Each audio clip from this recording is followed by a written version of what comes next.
표현한 것처럼 실제 그렇습니다. 우리가 겪은 하나님의 사랑은 바다를 먹물 삼고 하늘을 두루마리 삼아도 하나님의 사랑을 다 측량할 수 없는데, 우리가 이 땅에 살면서 그 사랑을 알다 다 알지 못해 마지막 어디 가서 그것이 환하게 열리느냐면 우리가 주님의 얼굴을 배우는 그날, 마지막 그 천국 앞에 서서 그 하나님의 사랑이 해같이 빛나고 영원하다는 것을 우리가 알 수 있게 될 것입니다. 그래서 여러분들이 변화되고 있는 변화의 힘, 변화의 능력은 분명히 그리스도 안에 있는 사랑의 힘만이 우리를 변화시키고 있다는 것 우리가 알고, 오늘 이 모양과 형상의 중심이 왜 사랑이라고 성경은 이야기하는지 우리가 한번 생각해 보도록 하겠습니다. 자, 구원은 처음 창조로 회복하는 것을 구원이라고 이야기합니다. 그러니까 처음에 하나님께서 창조했던 그 창조로 돌아가는 것, 회복하는 것, 이걸 보고 구원이라고, 구원 안에는 회복이 포함되어 있는데 그 회복은 처음 창조로 돌아가는 것, 이런 의미가 있지요. 그럼 처음 창조로 돌아간다면 분명히 하나님의 모양과 형상을 담기 위해 하나님께서는 그 회복을 진행할 것입니다. 우리는 에덴 동산에서 하나님께서 아담과 하와를 만들었던 그 처음 창조처럼 우리를 돌이키고 있을 것입니다. 그래서 우리가 이 하나님의 모양과 형상을 모양으로 창조했다고 하는데, 그럼 하나님은 어떤 분인가를 이해한다면, 하나님이 어떤 분인가를 이해한다면 우리는 하나님의 모양과 형상으로 창조된 이유를 알게 될 것이고, 그러면 그 이유를 알기 위해서는 세 분의 일체성, 삼위일체라 그러죠. 그 세 분이지만 하나. 여러분, 우리가 인간이 셋이 모이면 셋이지 그 셋이 하나가 될 수는 없어요. 예를 들어서 이런 거는 있겠죠. 군대라는 조직 안에 하나가 되는 하나의 목적은 나라를 지키자는 의도 속에서는 하나가 될 수는 있으나, 그거는 하나의 목적, 일이라는 목적 때문에, 이해관계 때문에 하나는 될 수가 있어도 그 생각은 하나가 될 수 없어요. 그래서 수많은 사람들이, 다른 생각을 하는 사람들이 군대에 모여 있기 때문에 한 가지 생각으로 통일을 시켜야만이, 나라를 지키자는 한 가지 생각으로 통일을 시켜야 되기 때문에 훈련을 시키는 거예요. 그래서 제식 훈련을 군대 가면은요, 제일 먼저 하는 게 제식 훈련이에요. 뭐냐면은 차렷, 열중샷, 차렷, 좌양자, 우양우, 뒤로 돌아, 이런 거 하잖아, 그죠? 한단 말이에요. 그럼 뭐 필요하겠어요? 전쟁하는데 좌양자, 우양우가 왜 필요하겠어요? 별 의미가 없는데 왜 그걸 하느냐면, 그래갖고 말이 떨어지자마자 모두 다 좌양자 함으로써 이 모든 사람들이 한 가지 일체성을 갖는 거예요.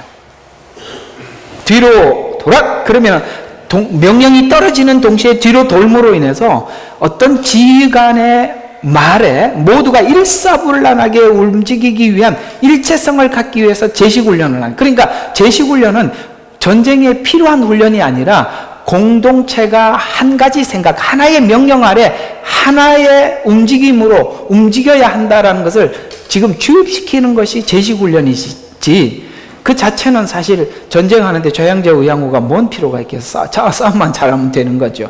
그러나 이 좌양자, 우양우를 잘 훈련하는 것은 돌격 앞으로 하고 명령을 내렸을 때 돌격 앞으로 나가기 위해서 그 훈련이 평상시에 필요한 거라, 이 말입니다. 쉽게 말해서 인간은 셋이 모이면, 오늘 삼위일체니까 셋이 모이면, 인간이 셋이 모이면 세 가지 생각이 나오지 한 가지 생각이 나올 수가 없다, 이 말입니다. 근데 한 가지를 통일시키는 것은 이해관계 때문에 하나가 될 뿐이지 생각은 다 다르다, 이 말입니다. 근데 놀랍게도 삼위일체 하나님은 세 분인데도 하나예요. 이게 신비로운 거라, 이 말입니다. 그렇다면 우리가 하나님의 모양과 형상대로 우리를 지으셨다면 그 삼위일체이신 하나님이 하나가 되는 어떤 힘이 있고 비결이 있을 거 아니겠습니까? 그걸 하나님께서 우리에게 회복시키기 위한 것이 구원이라, 이 말이에요. 그게 하나님의 모양과 형상을 담게 하는 것이죠. 그렇다면 세 사람이 죄송합니다. 녹음기가 떨어졌네.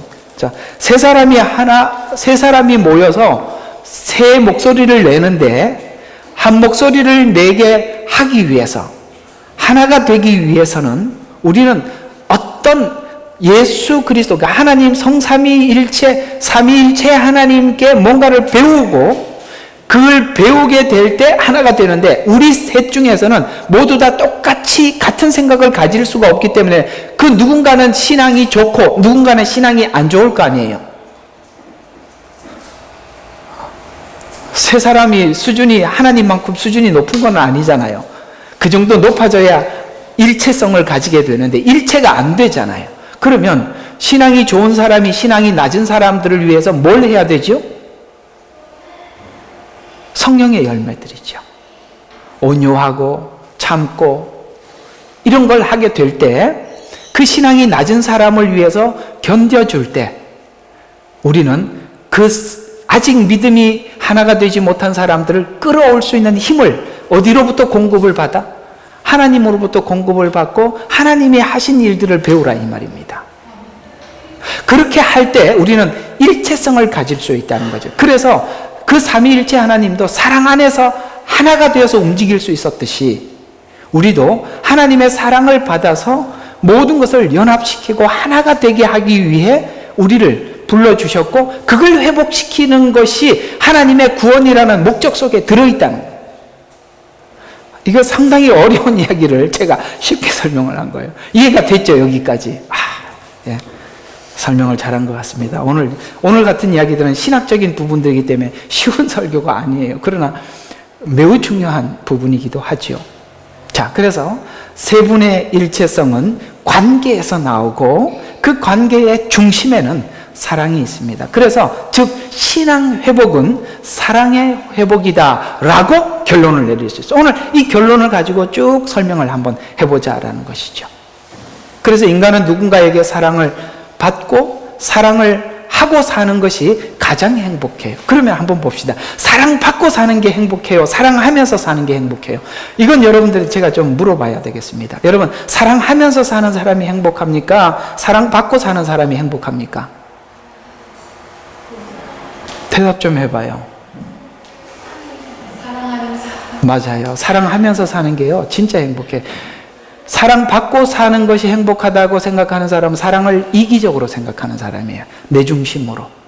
그런데요, 사랑을 상대방이 받든 안 받든 나는 사랑하는 사람은 행복하다니까. 우리가 애들을 키우면서 마음에 즐거움이 있는 게 뭐냐면, 애들은 우리 사랑을 잘 몰라. 이렇게 따뜻한 밥을 해 먹이고, 그 다음에 좀 더러워진 옷 뺏겨가지고 빨아주고, 그러면은 애들은 쉽게 먹는 음식을 달라 그리고, 옷 벗겨갖고 씻기지 말라 그리고, 가서 이빨 닦으라 그러면 싫다 그리고, 그죠? 그렇지만 그렇게 말하고 있는, 어제 우리 시엘이가 이틀 동안 우리 집에 잤는데 너무 좋더라고요. 뛰어다니고 안기고. 그럼 또 중간에 말도 안 들어. 얘는 또 심부름을 하면 또 잘 안 들어요. 시온이는 잘 듣는데 얘는 뭐 하라 그러면 뺀질해갖고 보면서 가고 그래요. 그런데도 사랑하는 사람은 즐겁다니까요. 하나님은 우리를 보고 즐거우실걸요? 왜? 그분은 사랑하기 때문에 그렇습니다. 사랑은 마르지를 않아요. 그래서 그 고린도전서 13장에 보면 사랑은 시들지 아니하며라는, 그래서 여러분의 신앙이 시들지 않으려면 사랑하면서 살아봐요. 그러면 우리 신앙이 시들지 않아요. 사랑받는 사람은 늘 부족해요. 그래서 우리는 사랑하기로 살고 결정합니다. 근데 우리는 사랑을 배울 곳이 없어요. 이 땅에 있는 모든 사람들의 사랑은 이해관계 속에서 오는 자기 주장이에요. 그렇죠? 그래서 우리가 가장 사랑하는 대상이 누굴까요? 아마 여러분 자녀일걸요? 그런데 자녀를 사랑하는 내 사랑 속에 뭐가 숨어 있냐면, 내가 이루지 못한 성공, 내가 이루지 못한 어떤 목적을 아이 속에 심어서, 이 자식 공부 안 한다고 화를 내는 이유는 애가 공부를 안 해서 화가 나는 게 아니라, 나는 이렇게 살아도 너는 그렇게 살지 말라는 속에 뭐가 있냐면 내가 있다 이 말이에요. 알아들으시겠습니까? 내가 있단 말이에요. 그러니까 부모와 자식 간의 사랑이 가장 완전한 사랑임에도 불구하고 부모 자식 간의 사랑 속에서도 뭐가 있어요? 에로스 사랑이 있다는 말이에요. 자기 사랑이 있다는 거예요. 따라서 인간에게는 아무리 가까운 사랑하는 대상이라 할지라도 그 속에는 이해관계 속에 있는 사랑이 있지, 하나님이 우리를 사랑한, 원수를 사랑한 사랑은 우리 인간에게 배울 수가 없는 건데, 하나님이 그 원수인 우리를 사랑함으로써 원수를 사랑하라고 하시는 거예요. 그러니까 그 사랑을 내가 하나님 앞에 원수였다는 걸 알아야 내가 원수를 용서할 수 있고 사랑할 수 있는 거예요. 여인들이 50세, 60세가 넘어가면 남편을 웬수라고 생각하네요. 그래서 그 옛날에 그 부부 무슨 프로그램이 나왔는데 그 휴대폰에 저장한 걸, 그 자기 남편, 자기 아내, 여러분 혹시 뭐라고 저장해 놨는지 모르겠어요. 저는 내 사랑, 애경 이렇게 적었거든요. 그래서 느끼하다 그래. 그렇게 적어놨거든요. 근데 어떤 사람은 이렇게 하면 웬수 이렇게 적어놨단 말이죠. 나이가 50, 60 넘어가면은 그렇게 생각을 한다고 그래요. 뭔 얘기 하려고 그러다가 그때 내 사랑 애경이 너무 커가지고 까먹어버렸네.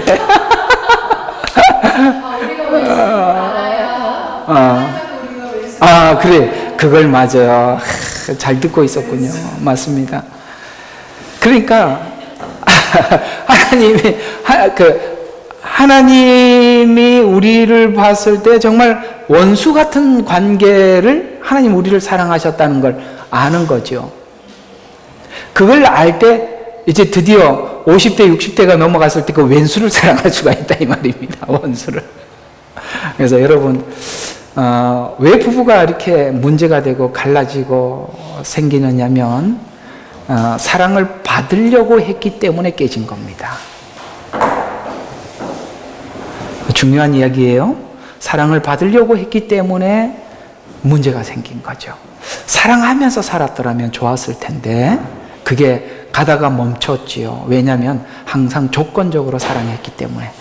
이제는 우리가 조건적인 사랑을 뛰어넘을 수 있는 기회가 생긴 것 같습니다. 왜요? 우리는 예수를 알게 되었고 그 사랑 안에서 우리가 배우고 있기 때문에 가능한 문을 열어둔 거라고 생각을 합니다. 그래서 우리의 모든 삶의 문제도 이제는 사랑하는 것이고, 그래서 이 모든 문제는 사랑의 회복이 바로 열쇠라고 생각을 합니다.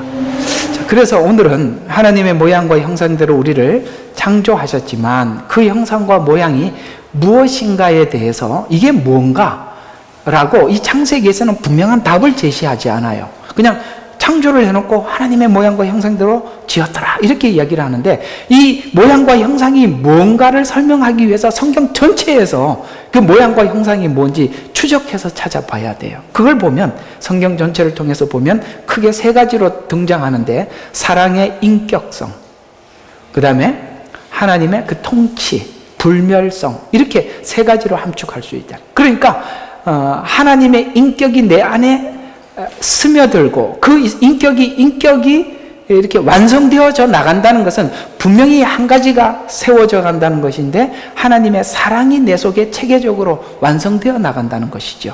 그래서 우리가 그리스도의 인격을 담는다는 것은 사랑이라는 인격이 닮아지고 있다는 것이죠. 그래서 모든 사람들을 대하는 태도 속에 뭐가 나오느냐면 그 인격이 나오는데, 그리스도의 인격이 나오는데, 그 그리스도의 인격은 사랑으로 등장할 수밖에 없어요. 왜? 우리는 하나님을 닮은 사람이니까. 닮았으니까. 그래서 오늘 26절에 보면 하나님께서 우리의 형상대로 우리의 모습을 따라 사람을 만들자, 그리하여 그들로 바다의 고기와 공중의 가축과 모든 땅과 땅에 기어다니는 모든 것을 다스리게 하죠. 이렇게 통치권. 그래서 이렇게 설명하고 있는 과정 속에 성경은 하나님의 모양과 형상이 뭔지 희미하게나마 그게 뭔지 이렇게 살짝 우리에게 비춰주는 부분이 있어요. 그게 뭐냐면 하나님께서 이렇게 단수로 처음에 설명을 하다가 우리가, 우리의 모양 이렇게 해서 복수로 넘어가요. 그러면 단수는 일체지요, 하나지요. 그런데 우리가 했으니까 삼위가 돼버리는 거죠.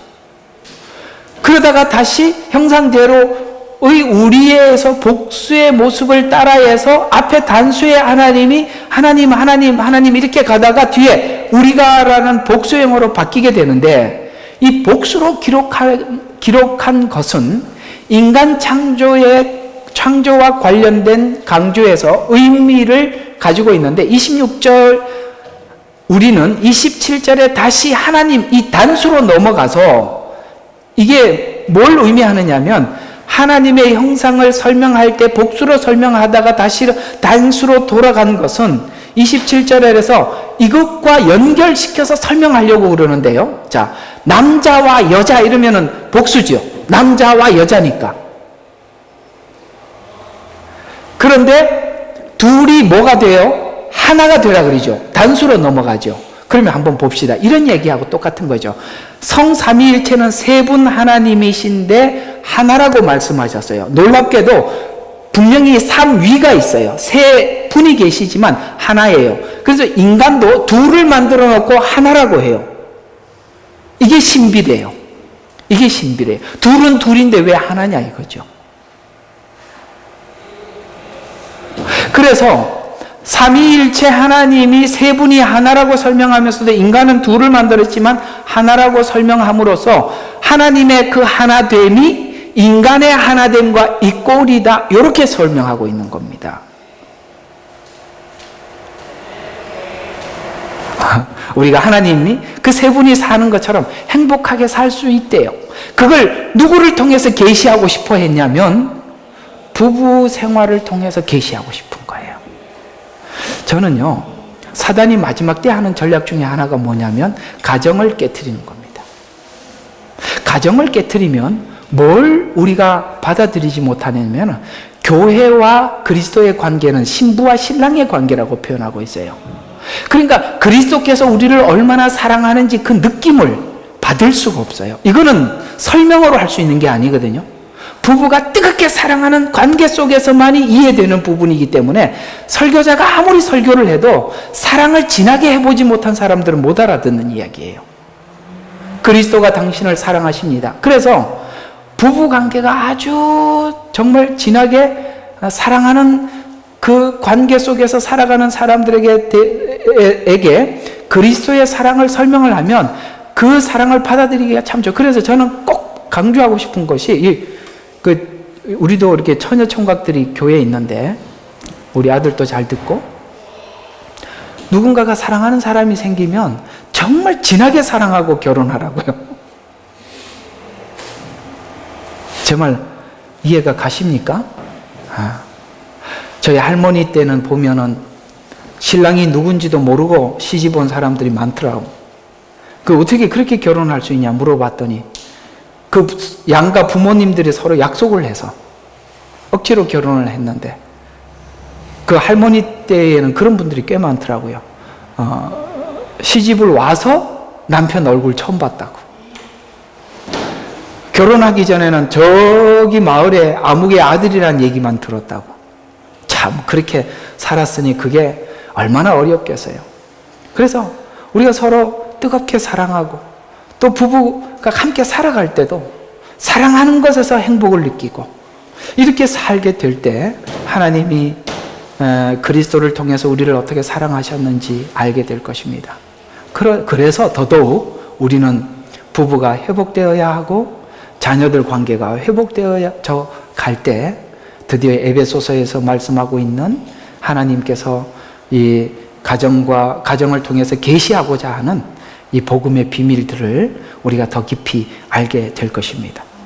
그래서 하나님의 우리와 남자와 여자의 우리로 설명해서 삼위일체 개념을 탑재할 수 있게 됐는데, 즉 삼위일체를 남자와 여자라는 개념에서 하나됨을 설명으로 설명해 가려 하고 있는데, 이 개념으로 성경 전체의 삼위일체의 이해를 가지고 접근을 해보면 이 세 분은 서로 독립된 다른 분이지만 하나님은 삼위, 곧 복수로 계시지만 그 세 분은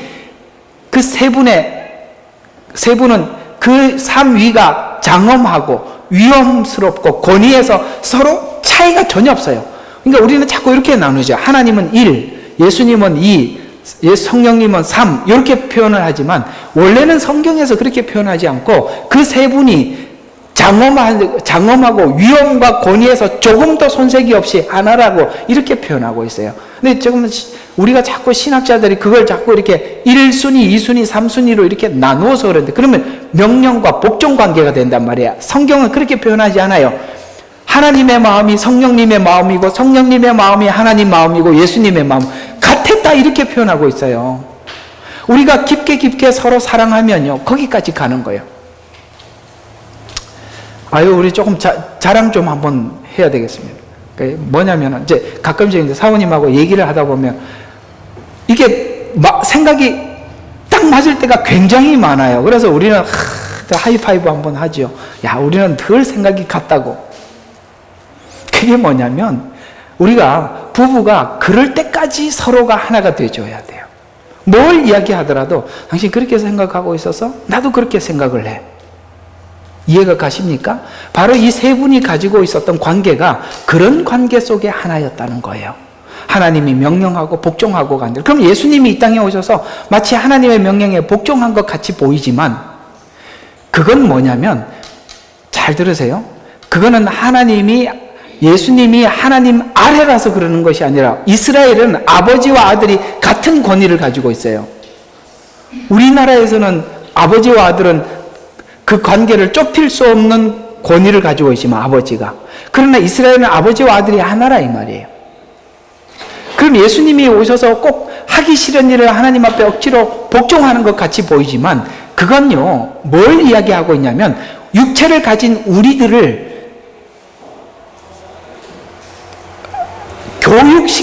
교육시키기, 그러니까 교육이라는 관점이 여기 더 들어가 있는 거예요. 육체를 가진 우리들이 하나님의 그 명령에 순종하기가 마치 예수님이 그렇게 하나님 앞에 순종했던 것처럼 순종하라고 말씀하고 있는 거예요. 그러나 예수님 자신은 요한복음 17장에 보면 우리를 위해서 십자가를 지는 것이 기쁨이라고 말씀하셨어요. 그러나 겟세마네 동산에서 마치 그것이 고통스럽게 하나님 앞에 기도한 것 같이 보였던 것은 육체를 가진 우리들이 하나님 말씀에 전적으로 순종하는 것이 그게 쉬운 일이 아니라 그러면 요한복음 17장에 내 속에는 기쁨이 있다. 이 기쁨을 나누어 주고 싶다. 나는 내 기쁨이 충만하다라고 이야기하는 이 말과 겟세마네 동산의 이야기는 전혀 다르게 보이잖아요. 왜 기뻐했는데 그렇게 하나님 앞에 못하겠다고 십자가 못 지겠다고 하는 것 같이 보이잖아요. 아니에요. 예수님도 하나님과 같이 그 십자가를 지고 우리를 구원하시는 그 일이 예수님에게는 기쁨이고 왜요? 사랑하는 사람은 즐거움이에요.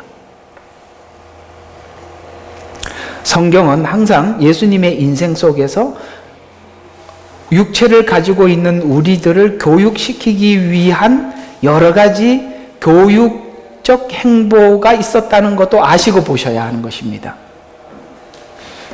이해가 가세요?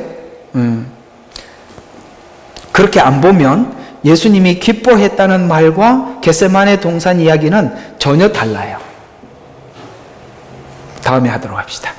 자, 그거는 거기까지 우리가 가서 하나님을 이해할 수 있어야 되고, 자, 그래서 삼위일체가 존재에서뿐만 아니라 관계에서도 하나라는 말인데 서로가 긴밀하게 밀착되어 있어서 구별하기가 어렵다라는 말인데 이것을 이해하기 위해서 하나님이 부부를 통해서 설명해 가고 있어요. 그래서 인간을 하나님이 이 형상대로 지었다고 하면서 부부를 의미하는 것으로 2장 23절과 25절에 자 이렇게 표현하고 있죠. 아담이 말하며 이제 내 뼈들 중에 뼈요 내 살 중에 살이니 와 같이 예수님과 하나님과 성령님도 뼈 중에 뼈요 살 중에 살과 같이 자기 자신이라고 표현하는 거예요. 나라고. 떨어져 있지만 나라는 거죠. 그래서 이는 그녀가 남자에게 취해졌음이라 하니라. 그러므로 남자가 자기 아버지와 자기 어머니를 떠나서 자기 아내와 결합하리니 그들이 한 몸이 될 것임이라. 남자와 그의 아내가 둘 다 벌거벗었으나 부끄러워하지 아니하더라. 라는 이 말 속에 부부를 설명하는 것은 연합의 일체감 때문인데 벗었으나 부끄러워하지 아니라는 이 말은 그 육체에 관한 이야기보다는 어떤 서로 간에 어떤 대화 속에 부끄러움이 없었다는 거예요.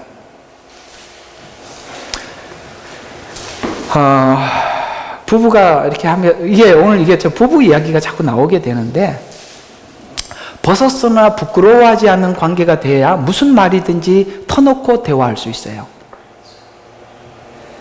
어떤 큰 잘못을 하고 돌아왔더라도 품어주어야죠. 받아들이고, 이럴 마음으로 해야 되는데, 그걸 지적하거나 배척하는 태도로 그걸 받아들이기 시작하면 둘의 관계는 연합이 될 수가 없어요. 그러나 저는 알겠습니다. 하여튼 여러분들 머리로는 알지만 잘 안 되지요. 좀 웃어봐요. 잘 안 되잖아. 잘 될 거예요. 우리가 그리스도 안에서 깊이 들어갈수록 가능해질 겁니다. 왜냐하면 사실은 그리스도 안에 들어가면서 우리에게 벗어지는 것 한 가지는 이기적인 것들이 벗어져요. 나 중심, 모든 것을 세상과 모든 것을 내 중심으로 이해하는 것에서 탈출하게 돼요. 그렇게 될 때 수용이 가능해요. 그러니까 이기적인 태도를 얼마나 벗어버리느냐에 따라서 우리 그릇이 넓어지는 거죠. 넓어지는 거죠. 그 일은 우리는 할 수 있습니다. 왜냐하면 우리는 그리스도 안에 있기 때문에 가능해지는 것입니다. 사실은 여러분들의 신앙이 깊어질수록 우리 마음이 넓어지는 것을 함께 느낄 수 있을 것입니다. 그 신앙이 깊어지는 것과 마음이 넓어지는 것은 필연적으로 연결되어 있어요. 좁아지지 않습니다. 상황을 받아들일 수 있어요. 왜냐하면 사람은 안 바뀌죠. 그러나 하나님은 바꿀 수 있어요. 그러니까 우리가 하나님 마음으로 대하면 가능성을 갖게 돼요. 상대에게. 하나님의 마음으로 상대를 대하면 가능성을 갖게 돼요. 왜냐하면 우리가 하나님 가까이 가서 바뀌어지고 있다는 것을 내가 확인한 거거든요. 그래서 우리는 남들에게 당당하게 말할 수 있어요. 어떤 말을 할 수 있냐면 예수 만나면 바뀔 수 있어 라는 말을 이론으로 하는 게 아니라 내가 바뀌어진 능력, 내가 바뀌어진 경험을 통해서 남들에게 분명하게 말할 수 있는 거죠. 우리 교회는 하나님의 은혜가 더 많이 부어지기를 바랍니다. 왜냐하면 여러분들이 처해져 있는 상황들이 하나님의 은혜가 굉장히 필요한, 많이 부어져야 될 필요 있기 때문에 그렇습니다. 그러나 또 한 가지 장점은 여러분들이 그 필요성에 대해서 마음에 간절하다는 거죠. 마음이 간절하시죠? 이렇게 간절합니까? 그래도 아무렇지도 않고 이렇게 하면은 내가 얼마나 설교하기가 힘들겠어요. 간절하잖아요. 그냥 이대로 살고 싶어요? 그렇지는 않잖아요. 우리가 그리스도 안에서 정말 행복하고 즐거운 인생 살아야 될 거 아니겠습니까? 우리가 주님을 만나면 세상이 정말 달라져요. 새로워져요. 예수를 만나고 보면 여러분 지금 이렇게 햇빛이 비쳐서 밖에 보면 이렇게 그 풀잎들이 참 초록색 아름답잖아요. 옛날에는 전체를 보고 그냥 파랗구나 이렇게 보였는데 이제는요 예수를 믿고 깊이 보면 그 파란색이 세밀한 부분까지 보여져요. 여유로워진다는 거예요. 저는 여기 처음 와서 참 오랫동안 관광비자로 한 1년을 있었습니다. 여기 있고 싶은 마음이 없어서 그냥 관광비자로 살았어요. 근데요, 학생비자를 받고 난 뒤에부터 뭐가 보이냐면, 호주가 참 아름답구나. 그게 처음 보이더라고. 여유가 없으니까 안 보여요. 근데 여유로워지니까 보여지더라고요. 그 여유가 주님 안에 깊이 들어갈수록 우리의 삶에 여유가 생겨요. 아무리 환난이 다가오고 우리의 삶을 이렇게 타이트하게 쪼여와도 우리 시선들은 그 세밀한 하나님의 은혜까지 보는 눈이 생기는 거예요. 그렇게 될 거예요. 될 수 있어요. 그리스도 안에서는 모든 것이 가능하거든요. 그래서 부부의 연합의 신비와 하나님의 연합의 신비가 하나인데 인간은 부부 연합의 신비를 통해서 하나님의 연합의 신비를 설명해 가고 있어요. 그래서 연합의 일체를 설명하는 그 세 분 하나님이 왜 그렇게 하나가 될 수 있었는가, 이걸 설명하는 내용이 요한복음 17장 11절. 나는 더 이상 세상에 있지 아니하나 이들은 세상에 있나이다. 그리고 나는 아버지께로 가나이다. 거룩하신 아버지요, 아버지께서 내게 주신 그들을 아버지의 이름으로 지켜주셔서, 잘 봐요, 그들도 우리가 하나인 것처럼 하나 되게 해달래요. 그러니까 그 하나를 어디서 배워온다는 거예요. 그 세 분 하나님에게서 배워온다. 그러니까 그리스도 안에 있는 하나님의 그 세 분의 일체감을 배우게 될 때 우리는 어디를 가든지 하나가 되는 평화의 사도가 되는 거예요. 아멘이십니까? 그건 거기서 배워와야만이 그게 가능해지는 거예요. 우리 힘으로는 하나가 될 수가 없어요. 하나가 되려고 이를 악물고 하나가 되려고 하다 어느 시간이 되면 다 깨지게 돼 있다고. 에이, 더 이상 이 인간에게 더 이상 배려를 할 필요가 없다니까 다 집어 던져버리게 되잖아요.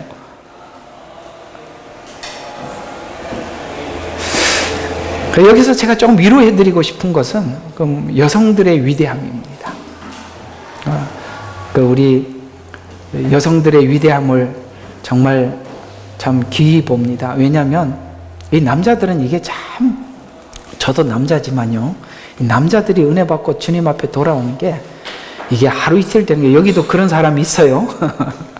있는데 우리 남자들이 하나님 앞에 돌아오는 게 이게 보통 어려운 게 아닌데요, 그 일을 하는 위대한 힘을 가지신 우리 여성들 참 주님의 이름으로 축복합니다.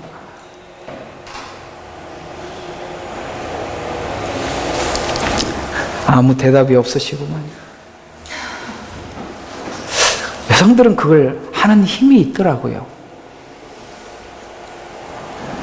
그래서 21장 계속 보면, 이는 우리 모두가 하나 됨이오니 아버지시여, 아버지께서는 내 안에 계시고, 그 다음에 내가 아버지 안에, 그러니까 서로가 아내라고 표현하고 있습니다. 있는 것 같이 그들도 우리 안에서 하나가 되게 하소서. 그러니까 우리도 하나가 되기 위해서는 하나님 안에 들어가줘야 우리가 다른 사람 안에 들어갈 수 있대요. 여기서 배우지 않으면 그게 불가능하다라고 예수님은 그렇게 기도하고 있어요. 그래서 세상으로 하여금 아버지께서 나를 보내신 것을 믿게 하옵소서라는 말에서 성육신이 하나님 안에 있었기 때문에 올 수 있었던 일이라고 이렇게 암시하고 있어요. 예수님이 이 땅에 오신 것은 하나님 안에 있었기 때문에 온 일. 그러니까 하나님의 간절한 소망과 꿈이 뭐였어요? 우리를 구원하는 일이었어요. 그걸 구원하기 위해서는 예수님이 육체로 오셔서 제물이 되시고 십자가에 죽어서 우리 죄를 대속해야만이 우리를 구원할 수 있다는 하나님의 마음을 아셔서 하나님이 예수님 보고 가라 이렇게 압력을 넣은 게 아니라 하나님의 마음을 아시고 스스로 오셨다고 빌립보서 2장에 표현하고 있단 말이에요. 스스로. 어떤 하나님의 명령에 의해서 온 것이 아니라, 하나님의 나라는 이렇게 서로의 하나님의 마음을 서로가 알고 자발적으로 움직여지는 나라라고 표현하고 있어요. 그러면 하나가 되기 위해서는 마치 예수님이 성육신 했던 것처럼 그렇게 할 때 하나가 된다는 뜻인데, 그러면 하나가 되기 위해서는 우리가 상대방의 입장 속에 상대방의 마음을 헤아릴 수 있어야 돼요. 그러려면 제가 좀 한 가지 비결을 좀 설명해 드리면, 그러려면 그가 어떻게 출생을 했으며 어떤 환경 아래서 자라왔는지까지 수용할 수 있어야 돼요. 우리는 지금 만난 당신만 보잖아요. 오늘 좀 열 좀 내서 설명을 하고 싶어요. 왜 남을 그렇게 수용 못하느냐 이 말이에요. 그러려면 그가 어떤 환경 속에서 자라왔고, 그 자라오는 과정 속에 어떤 삶의 고통과 고난이 있었으며, 그래서 왜 이렇게 구부러져 있고 왜곡되어 있는지를 사랑의 마음으로 헤아려서 받아주려고 하는 태도를 가지게 될 때 그 연합을 아름답게 이루어갈 수 있었을 텐데, 사랑이 이기적이다 보니까 그걸 받아들일 수 없어요. 그래서 이건 인간은 무조건 이기적이 될 수밖에 없어서 배워야 하는데 어디서 배우라고? 아버지요, 우리가 하나가 된 것 같이 저들도 하나가 되게 해주십시오. 거기서 배워야 된다는 거죠. 그래서 우리는 전에는 예수 안 믿을 때는 이걸 배울 길이 없었지만 지금 배우고 있어요. 그럼 우리는 가능해진 거죠. 삼위 하나님의 긴밀한 연합을 따라 인간을 만들었고 이것이 하나님의 하나됨의 모양과 형상인데 이것의 연합이 사랑이라는 힘 안에서 연합한 것이 이것이 얼마나 대단한 것이냐면 요한복음 15장 9절과 10절에 보면 하나님께서 나를 사랑한 것 같이 나도 너희를 사랑하였으니 너희도 내 사랑 안에 계속 거하라. 내가 내 아버지의 계명을 잘 들어요. 내가 내 아버지의 계명을 지켜서 그분 사랑 안에 거한 것 같이. 그러니까 예수님이 하나님 안에 거하기 위해서 뭘 했대요? 하나님이 주신 계명을 지켜서 그 안에서 거하게 됐다는 거예요. 이건 중요한 교육이에요, 우리에게. 그게 뭐냐면 나의 사랑을 지키면 나의 사랑 안에 거하리라는 이 말의 뜻은 연합되기 위해서 새 계명을 준 것인데 예수님은 그 계명을 지켜 너희를 사랑했다는 것인데 삼위의 연합이 사랑 때문에 긴밀하게 연합되었다는 것인데 하나님이 예수님에게 준 계명이 뭐라고요? 사랑이라는 계명이라는 거예요. 그러니까 예수님은 지금 평생을 살면서 뭘 놓치지 않으려고 애를 썼지요? 사랑입니다.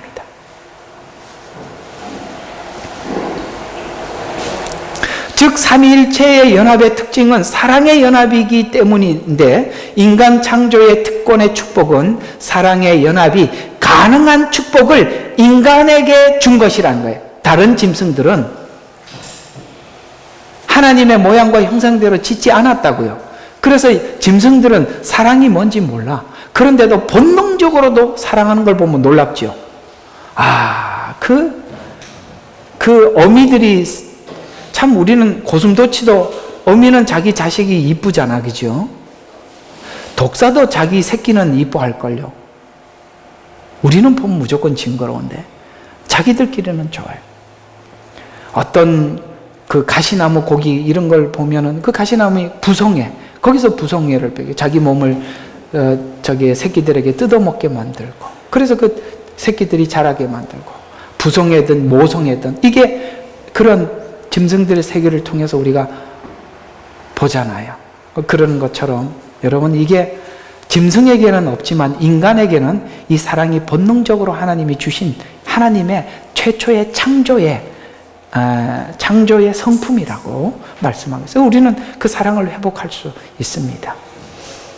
세상은 이렇게 사랑이 메말라가지만 그 메말라가는 세상 속에 우리가 풍성한 사랑의 부요함을 우리가 주님으로부터 받기를 주의 이름으로 축원하면서 또 예수님이 구원하실 때 우리의 하나 된 것 같이 저희도 하나 되기를 강조함으로써 처음 창조했던 목적과 같이 삼위의 연합이 아름다움을 회복하게 해달라는 기도인데 이것이 하나님의 형상을 따른 하나님의 특권을 허락받은 것임을 우리에게 말씀하고 있어요. 그래서 우리는 구원의 복음을 이해할 때 어떤 내용을 단편적으로 이해해서는 안 되는 것이고 우리가 하나님의 전체 그림을 한번 그려봐야 되는데 이 그림이 하나님의 목적인 모양과 형상의 회복이라는 관점 속에서 성경을 지금 처음 창조했던 것이 이것이라고 설명한 것처럼 이 관점으로 쭉 보면은 요한계시록에 가서 마지막 회복이 뭐예요? 이 회복이 완전히 일어난 상태를 표현하고 있는 거잖아요.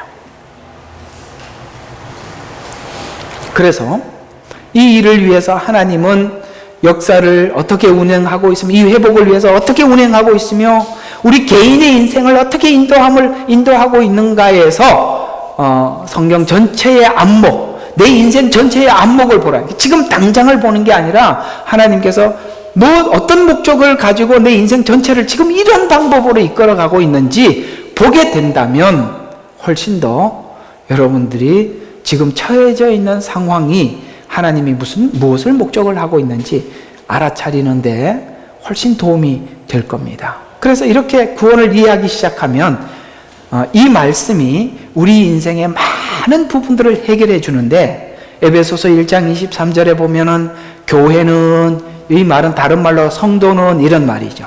그의 몸이니 만물 안에 모든 것을 충만케 하시는 자의 충만이니라. 여러분, 이게 그 에베소서 1장에 보면은 하나님의 비밀을 알기를 원한다라고 말씀하시고 이 말이 등장한 거거든요. 그 하나님의 비밀이 뭐냐면, 교회는, 성도는 그의 몸이라고 이야기하면서 나는요, 이 에베소서 1장 23절 말씀에 이게 무릎에 힘이 빠져서 꾸룩 이렇게 팍 주저앉게 되더라고요. 충만케 하시는 자의 충만이라는 게.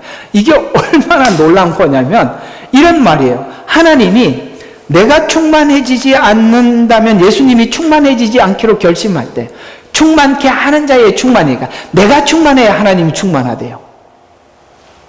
그리고 또 하나님의 충만으로 우리의 충만을 채운대요. 이 여성들이니까 이건 잘 모를 수도 있어요. 배터리를 충만케 하려면 전기가 있어야 충만케 되잖아. 잘 모르죠. 그냥 악셀에다 시동 걸면 차가 가지요. 그런데 무슨 내가 배터리 설명한다고 아시겠습니까? 이해가 갑니까? 예. 우리는 예수님을 통해서 충만하게 채우고 그 충만한 것으로 충만한 삶을 살 때 하나님이 충만을 받으신다는 거야. 그러니 우리는요, 우리가 받은 구원이 얼마나 하나님 앞에서 안전하냐.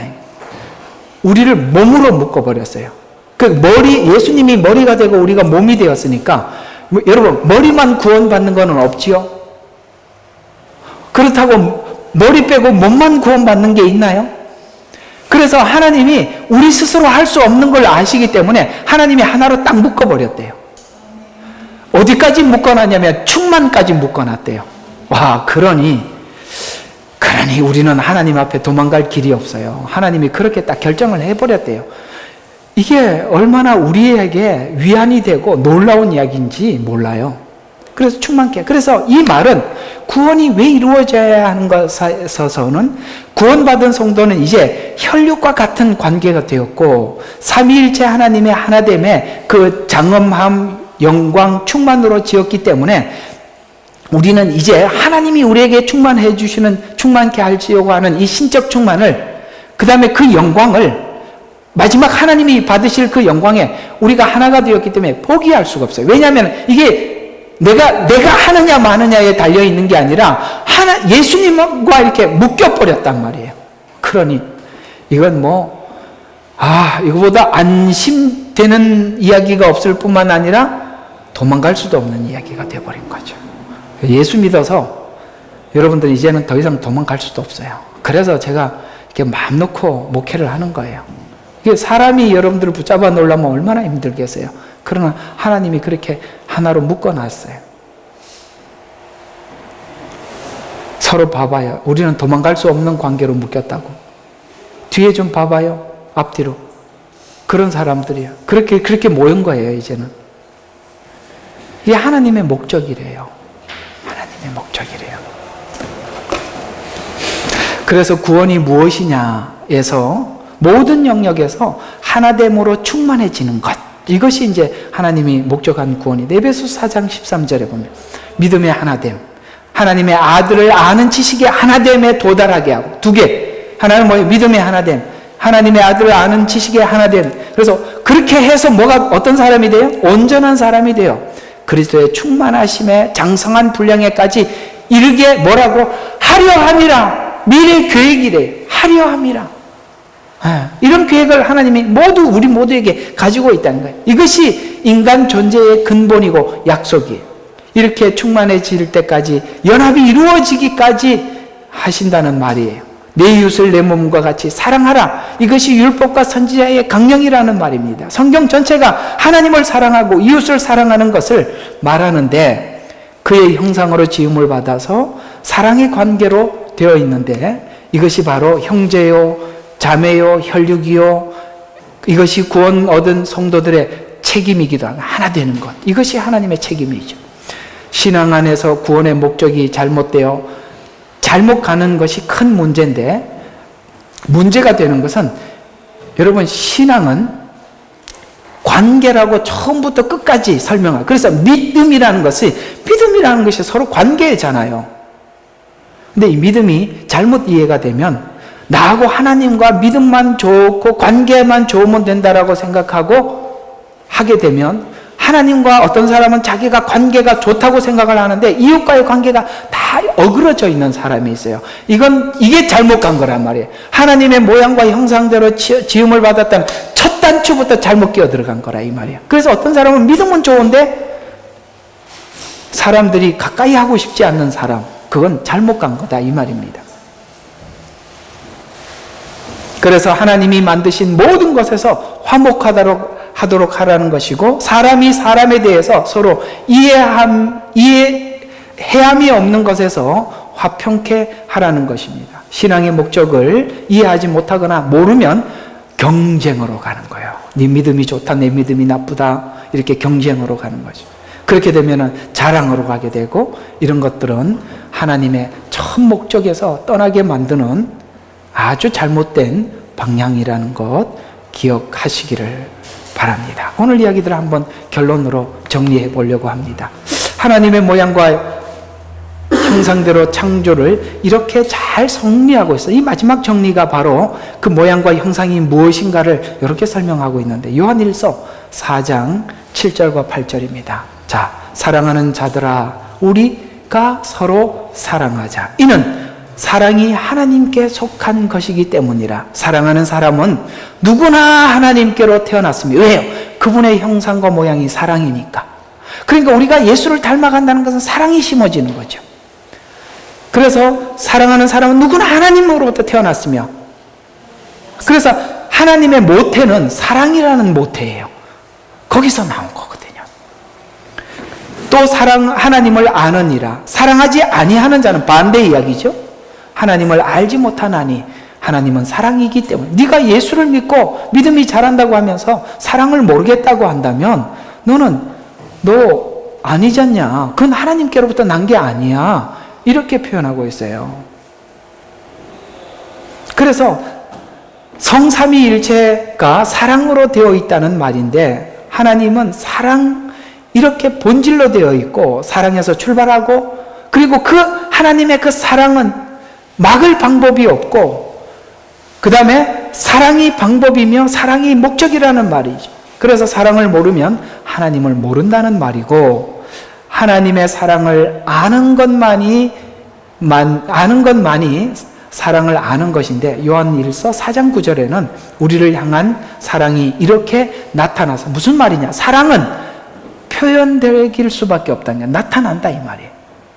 그래서 우리는 난 널 사랑해 속으로 아무리 생각해도 나타나지 않는 사랑은 사랑이 아니에요. 그래서 그 사랑은 언어로도 표현되어져야 하고 행동으로서도 표현되죠. 그래서 하나님이 우리를 사랑한다고 위에서 하늘에서 말만 한 게 아니라 표현했어요. 어떻게 표현했어요? 곧 하나님께서 그의 독생자를 세상에 보내신 것은 그를 통하여 뭐 한다고요? 살리려. 그러니까 하나님의 사랑은 상대를 살리는 것으로 사랑이 표현이 되더라는 거죠. 그래서 11절에 보면은 사랑하는 자들아, 하나님께서 이처럼 우리를 사랑하셨으니, 이걸 알았으니까 우리가 서로 사랑하는 것이 마땅하지 아니하냐라고 질문을 하고 있어요. 자, 제가 한번 질문을 해볼게요. 사랑하는 자들아, 하나님께서 이처럼 우리를 사랑하셨으니 우리도 서로 사랑하는 것이 마땅하도다. 아유, 이제 좀 아시네. 맞아요. 아멘. 여기 우리가 노멘할 이유가 전혀 없어요. 예. 그래서 사랑이 우리를 만드신 그것이 사랑이 본질이고 사랑을 해야 한다. 그래서 그의 사랑을 온전히 이룬다라고 말씀하고 있어요. 그래서 하나님을 보이는 유일한 방법이 사랑으로 보이는 것인데, 죄인을 위해 십자가 질 마음이 우리는 생겼어요. 그리고 세상은 자기 십자가도 지지 않으려고 하는데, 우리는 남을 위해서도 십자가 질 마음이 생긴 것. 여기까지 가자. 이게 성경 이야기죠. 자, 이제 하나님의 모양과 형상이 무엇인지 우리 알았다면, 우리 한번 힘있게 이 사랑을 실천해 보도록 합시다. 기도하겠습니다. 좋으시고 고마우신 아버지,